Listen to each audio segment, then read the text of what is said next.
వాగీషాద్యా సుమనసః సర్వార్థానాముపక్రమే యం నత్వా కృతకృత్యా స్యుః తం నమామి గజాననం. శరదిందు వికాస మందహాసాం స్ఫురదిందీవరలోచనాభిరామాం అరవింద సమాన సుందరాస్యాం అరవిందాసన సుందరీముపాసే. రామాయ రామభద్రాయ రామచంద్రాయ వేధసే రఘునాథాయ నాథాయ సీతాయ పతయే నమః. జై శ్రీరామ్.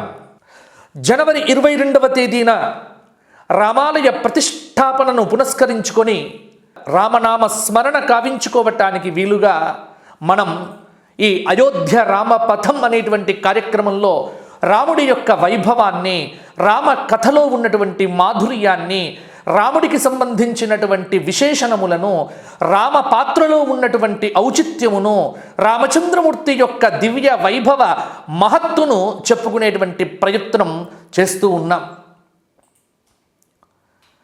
రామచంద్రమూర్తి త్యాగానికి నిలువెత్తు రూపమండి. మీకు రామాయణం చదివితే కుటుంబ వ్యవస్థ అనేటువంటిది ఒకటి అర్థమవుతుంది.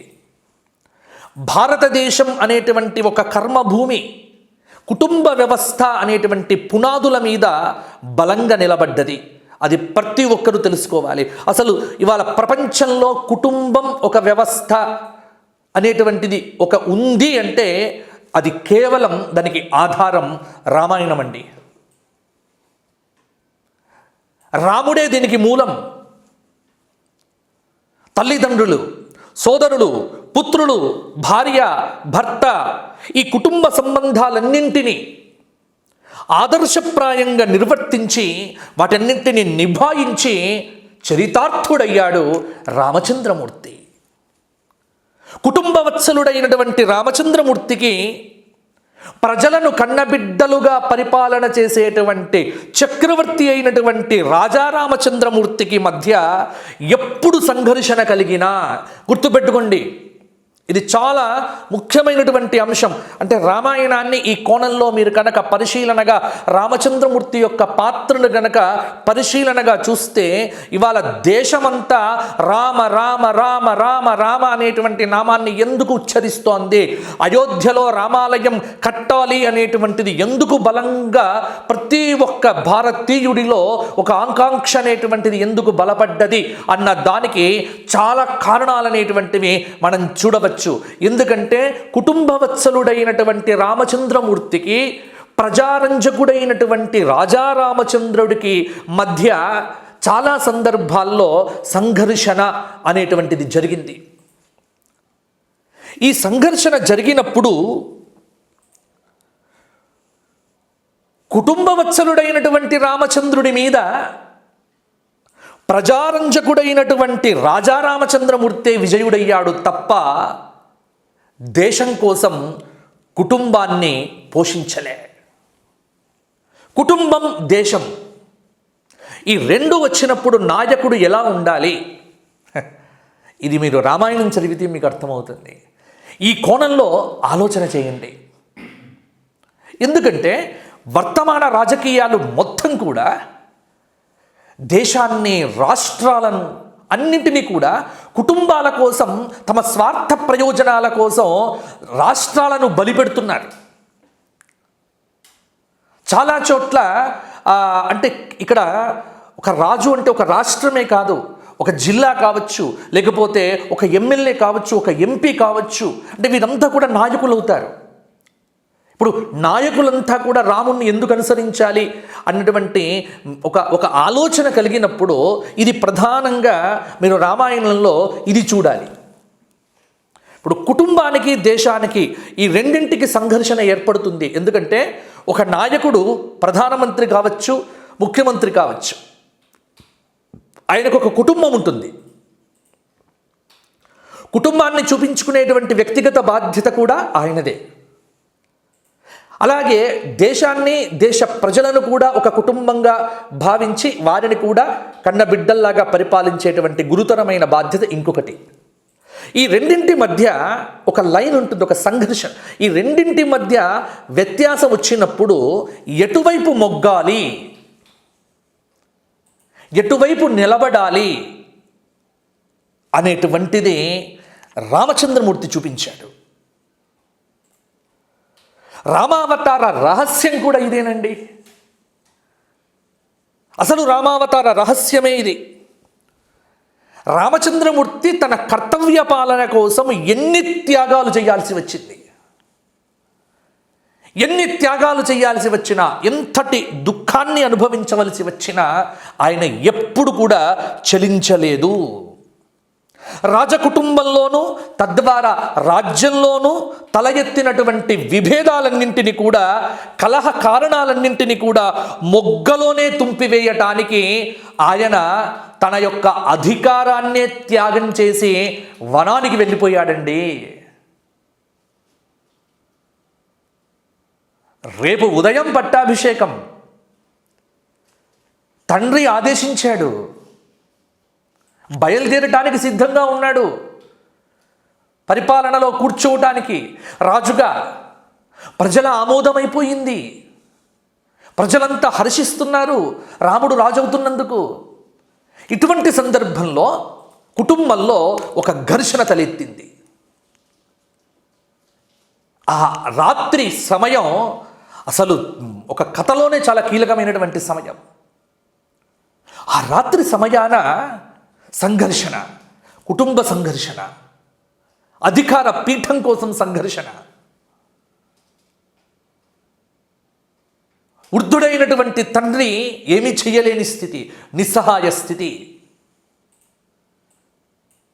ఇక్కడ కుటుంబ సంఘర్షణ, అది దేశ సంఘర్షణ కావద్దు.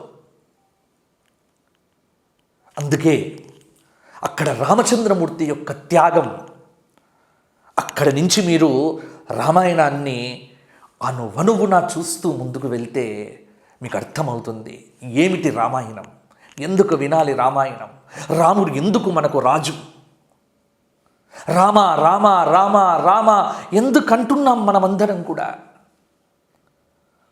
అందుకే కుటుంబ కలహాలను మొగ్గలోనే తుంపివేయటానికి ఆయన వనవాసం వెళ్ళాడు. మహోన్నతమైనటువంటి త్యాగం చేశాడు. చేసి త్యాగపూరిత వాతావరణాన్ని నెలకొల్పి ఒక కీర్తిని ఈ దేశానికి అందించాడు. ఎప్పుడు కూడా ఒక నాయకుడు గుర్తుపెట్టుకోవలసింది ఏమిటి అంటే, వ్యక్తిగత జీవనము, కుటుంబ జీవనము ఇవి శాశ్వతం కావు. ఇది ఇప్పటి పాలకులు తెలుసుకోవాలి, ఇప్పటి ముఖ్యమంత్రులు, నాయకులు తెలుసుకోవాలి. వ్యక్తిగత జీవితం, కుటుంబ జీవితం ఇది శాశ్వతం కాదు. కానీ రాష్ట్ర ప్రతిష్ట, దేశ ప్రతిష్ట ఇది శాశ్వతం, ఇది చిరంతనము. ప్రజాక్షేమం, లోక కళ్యాణం సాధించేందుకు వ్యక్తి, అతని యొక్క కుటుంబము సాధనాలుగా ఉపకరిస్తాయి. ఈ సిద్ధాంతాలను, ఈ సూత్రాలను రామచంద్రమూర్తి తన జీవన విధానం ద్వారా స్థాపించి స్వయంగా ఆచరించి చూపించాడు. సీతను, లక్ష్మణుణ్ణి ప్రాణం కంటే ప్రేమగా ప్రేమించాడు. కానీ ఒక దేశ నాయకుని యొక్క ప్రతిష్టను నిష్కలంకంగా ఉంచటానికి ప్రాణప్రియ అయినటువంటి సీతను కూడా త్యజించడానికి వెనుకాడలేదు. ఇక్కడ అండర్లైన్ చేసుకోవాలి, రామచంద్రమూర్తిని విమర్శించేటువంటి వారు, రామచంద్రమూర్తి మీద అభాండాలు వేసేటువంటి ఈ అంటే ఫెమినిస్టులుగా భావిస్తున్నటువంటి చాలామంది స్త్రీవాదులు ఇలా రామాయణం మీద, రామచంద్రమూర్తి మీద ఎలా పడితే అలా, ఏ విధంగా పడితే అలా మాట్లాడుతూ ఉంటారు. కానీ ఇక్కడ మీరు అర్థం చేసుకోవలసినటువంటి విధానం ఏమిటి అంటే, వ్యక్తిగత జీవనము, దేశ ప్రతిష్ట, ఈ రెండింటికి సంఘర్షణ ఏర్పడినప్పుడు వ్యక్తిగత జీవితం కంటే కూడా దేశ ప్రతిష్ట ముఖ్యం. నాయకుడికి. వ్యక్తి వెళ్ళిపోవచ్చు, వ్యక్తి శాశ్వతం కాదు. కానీ దేశము, రాజ్యము, ప్రజలు, వారి సుఖ సంతోషాలు, ఒక వ్యవస్థ, ఇది శాశ్వతం. ఒక వ్యవస్థను ఏర్పరచవలసినటువంటి బాధ్యత నాయకుడిది. కానీ దురదృష్టవశాత్తు రాముడి యొక్క రాజ్యాన్ని కానీ, రామచంద్రమూర్తి యొక్క రామాయణాన్ని కానీ అర్థం చేసుకోలేనటువంటి చాలామంది నాయకులు ఏదో రాముడు అంటే ఏదో ఒక పార్టీ పరంగానో లేకపోతే ఇంకేదో పరంగానో చూస్తూ రాముడి పేరు చెప్పుకోవటానికి కూడా కొంతమంది భయపడుతూ ఉంటారు. కానీ ఇక్కడ పార్టీలకు అతీతంగా, వ్యక్తిత్వాలకు అతీతంగా రాముడిని కనుక అనుసరిస్తే నాయకుడు లోకనాయకుడు అవుతాడు. గుర్తుపెట్టుకోండి, ఇది చాలా ముఖ్యమైనటువంటి అంశం. ఇవాళ రాష్ట్ర ప్రయోజనాలన్నింటినీ కూడా కుటుంబం కోసం బలిపెట్టినటువంటి చాలా రాష్ట్రాల ముఖ్యమంత్రుల యొక్క చరిత్రలను మనం చూస్తూ ఉన్నాం. కానీ రామాయణం చదివితే, రామకథ చదివితే, రాముడి పరిపాలన విధానం చూస్తే మీకు అర్థం కావలసింది ఏమిటి అంటే, ఇక్కడ వ్యక్తిగతమైనటువంటి జీవితము, వ్యక్తిగత కుటుంబము, దేశ ప్రయోజనాలు, ఈ రెండింటిని బ్యాలెన్స్ చేయాలి. ఈ రెండింటిలో ఏది ఎక్కువ అనిపిస్తే కుటుంబాన్నే త్యాగం చేయవచ్చు. ఆ స్థితి ఉండాలి నాయకుడికి. అలా ఉండగలిగేవాడే లోకనాయకుడు అవుతాడు. ఇవాళ మనం చరిత్రలో గొప్ప గొప్ప పేర్లను చెప్పుకుంటూ ఉన్నామే. కొన్ని పేర్లు: లాల్ బహదూర్ శాస్త్రి, సర్దార్ వల్లభాయ్ పటేల్, మహోన్నతమైనటువంటి నాయకులు, వ్యక్తిత్వాలు. అలాగే మొన్నటి దాకా మనం చూసినటువంటి చాలా మందికి తెలియనటువంటి అబ్దుల్ కలాం వంటి గొప్ప శాస్త్రవేత్తలు. వీరందరి మీద రామాయణ ప్రభావం ఉంది. ఒకసారి వారి జీవితాలను పరిశీలన చేయండి. వాజ్పేయి, వీళ్ళ చాలామంది మీద రాముడి యొక్క ప్రభావం ఉంది. దేశం కోసం కుటుంబాలను సైతం త్యాగం చేసినటువంటి త్యాగమూర్తులు. ఇక్కడ రాముడు సీతను విడిచిపెట్టాడు అనేదే పట్టుకుంటారు, కానీ ఎందుకు విడిచిపెట్టవలసి వచ్చింది అన్న అంశాన్ని ఎవడు చూశాడు ఇంతదాకా? విమర్శించడం తేలిక, కానీ నాయకుడు ఎలా ఉండాలి అంటే నిష్కలంకంగా ఉండాలి, కల్మషం లేకుండా, ఒక మచ్చ కూడా చూపించకూడదు. నాయకుడి యొక్క వ్యక్తిత్వంలో, జీవన విధానంలో, ఆయన యొక్క నడవడిలో, ఆయన యొక్క చరిత్రలో, ఆయన యొక్క ప్రవర్తనలో ఎటువంటి మచ్చ అనేటువంటిది కూడా చూడవద్దు. ఇది కదా రామరాజ్యం, ఇది కదా రామకథ, ఇది కదా రాముడి వ్యక్తిత్వం, ఇది కదా రామాయణం నేర్పే సారాంశం. అందుకే ఎందుకు రాముడు, ఎవరి కోసం రాముడు అంటే మీకు చూపిస్తాను నిదర్శనాలు ఎన్ని ఉన్నాయో. అయోధ్య రాముడు అంటే అసాధారణమైనటువంటి రాముడు, అమోఘమైనటువంటి రాముడు, అద్భుతమైనటువంటి వ్యక్తిత్వం, అద్భుతమైనటువంటి జీవన విధానం, గాంభీర్యం, రుజుప్రవర్తన, సత్యవాక్య పరిపాలన. అబ్బా, ఎన్ని అలా చెప్పుకుంటూ వెళ్తూ ఉంటే సంవత్సరాలు రాముడి మీద నేను మాట్లాడగలను. ఇక్కడ ప్రాణం కంటే ఎక్కువ ప్రేమించాడు సీతమ్మను, లక్ష్మణుని ప్రాణం కంటే ఎక్కువ ప్రేమించాడు, భరతుణ్ణి ప్రేమించాడు. కానీ ఒక మాట వస్తే రాజు మీద తన ప్రాణప్రియ అయినటువంటి సీతను కూడా త్యజించటానికి వెనుకాడలేదు. కేవలం సీతమ్మను విడిచిపెట్టినటువంటి రాముడి యొక్క పాత్ర చాలామంది హైలైట్ చేశారు. కానీ సీతమ్మను విడిచిపెట్టినటువంటి రామచంద్రమూర్తి భర్తగా ఎంత మానసిక క్షోభను అనుభవించాడో ఆ పాత్రలో అలా ఆలోచిస్తే తెలుస్తుంది. ఒకవైపు దేశాన్ని ఏలే నాయకుడిగా తాను చేసిన చర్య సమంజసం, కానీ భర్తగా ఒక త్యాగం. ఈ రెండింటి మధ్య అంటే ఇది ఉండాలి నాయకుడికి. అందుకే మనమందరం సీతమ్మకు జరిగినటువంటి అన్యాయానికి రాముణ్ణి తప్పుపడతాం. కానీ ఆయన సిద్ధాంతాలను కానీ ఆయన ఆదర్శాలను కానీ ఆ పని చేయడానికి కలిగినటువంటి కారణాలను కానీ అర్థం చేసుకుంటే ఆయనను దోషిగా ఎప్పటికీ భావించలేము. ఆయనను దోషిగా సీతమ్మనే భావించకపోతే మనమెవరమండి దోషి అని చెప్పడానికి? ఇవాళ ఏదో 4 ముక్కలు చదువుకొని మాట్లాడేటువంటి ఈ కుహాన లౌకికమైనటువంటి వాదులు ఎవరండి రాముడి మీద మాట్లాడడానికి? వాళ్ళకి ఏం అర్హత ఉంది? కాబట్టి ఈ రకంగా మీరు రామాయణాన్ని అర్థం చేసుకుంటే రాముడి మీద ఒక సానుభూతి పెరుగుతుంది. ఎంత క్షోభ అనుభవించాడు మహానుభావుడు. ఆ రోజుల్లో భరతఖండంలో శూరులు వీరులు అయినటువంటి రాజులు ఎంతోమంది ఉండేవారు.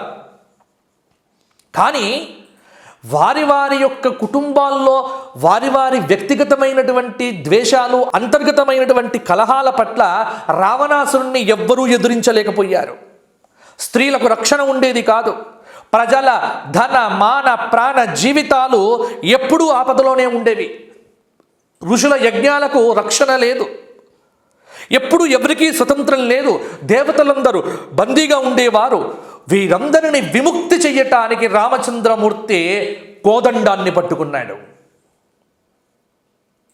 అఖండమైన అద్భుతమైన ఎదురులేనటువంటి చతుస్సముద్రధరా మండితమైనటువంటి ఈ భూమండలం మీద శత్రువులు లేకుండగా ప్రజలందరినీ ఏకం చేసి విశాలమైనటువంటి దృక్పథంతో భిన్నత్వంలో ఏకత్వాన్ని ప్రతిపాదన చేసి అద్భుతమైనటువంటి ఖండాంతరాల ఖ్యాతి పొందేట్టుగా రామరాజ్య స్థాపన కోదండం ద్వారా చేసినాడు రామచంద్రమూర్తి.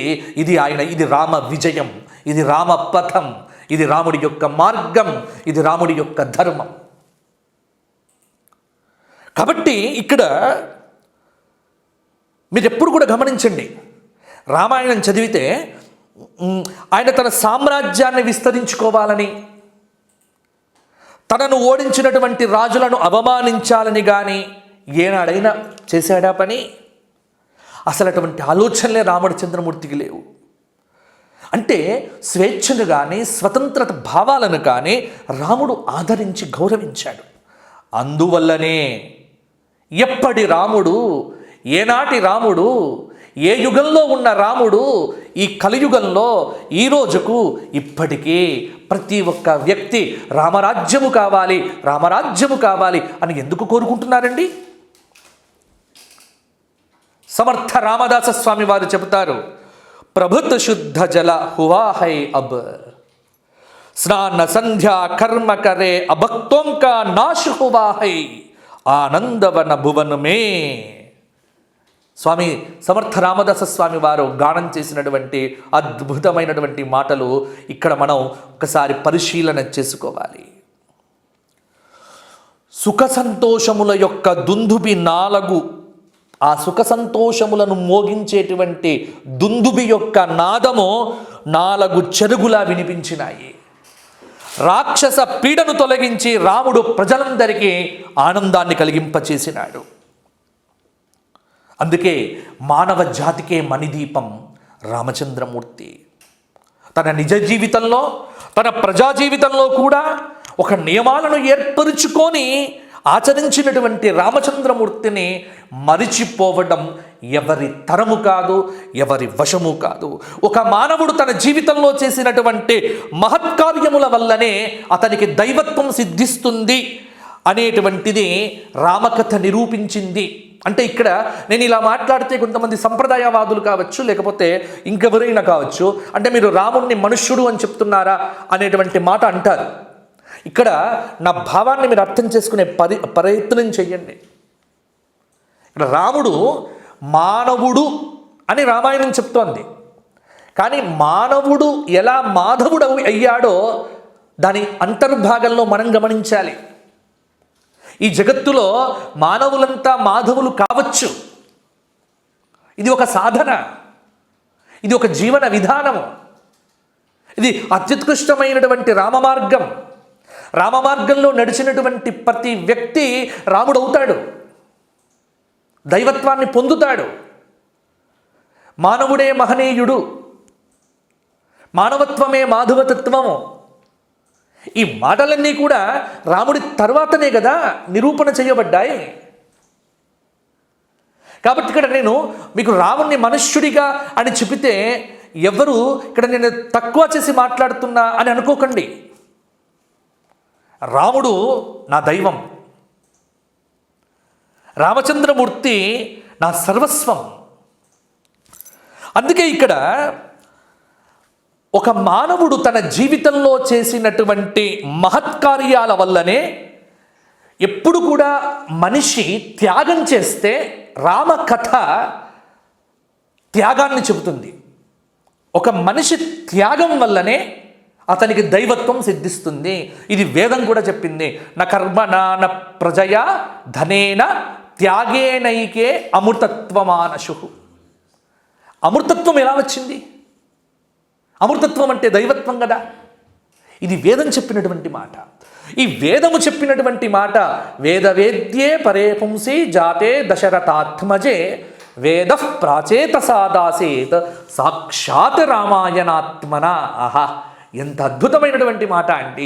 వేదవేద్యుడైనటువంటి పరంధాముడు, పరబ్రహ్మ, పరమేశ్వరుడు, సగుణ సాకార సుందర సురుచిర వదనారవింద సౌందర్య ఏకాకార స్ఫూర్తిమంతమైనటువంటి అద్భుతమైనటువంటి ఒక విశేషమైనటువంటి ఆ రూపాన్ని ధరించి ఈ జగత్తులోకి దిగితేకే ఆ పరబ్రహ్మయే, ఆ వేద పురుషుడే, ఆ వేద ధర్మమే ఒక ఆకారంగా రూపుదిద్దుకుంటే ఆయనే కదా రామచంద్రమూర్తి అయ్యాడు.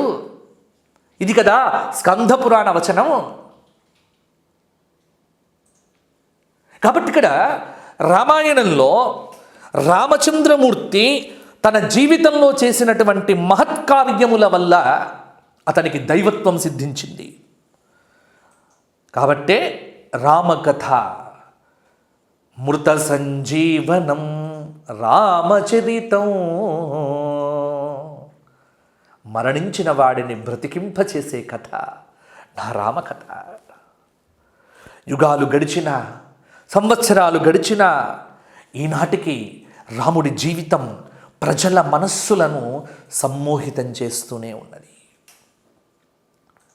యావత్ స్థాస్యంతి గిరయః సరితశ్చ మహీతలే తావత్ రామాయణ కథ లోకేషు ప్రచరిష్యతి. ఈ భూమి మీద నదీ నదాలు, గుట్టలు, చెట్లు ఎంత దాకా ఉంటాయో అంత దాకా రామకథ వర్ధిల్లుతూనే ఉంటుంది. మన నిత్య జీవితంలో కూడా మనకు తెలియకుండానే రామనామ ప్రభావం ఎంతో అద్భుతంగా పడ్డది. రామ రామ రామ రామ అనేటువంటి నామము మన జీవన విధానంలో అంతర్భాగమైపోయింది. కాబట్టి యుగాలు గడిచినా మనం మర్చిపోవట్లే. ఏదైనా విషయంలో ఒక పస లేదనుకోండి, ఏమంటారు? దానిలో రాముడు లేడు. ఇద్దరు వ్యక్తులు పరస్పరం అభివాదం చేసుకునేటప్పుడు జై శ్రీరామ్ అంటారు.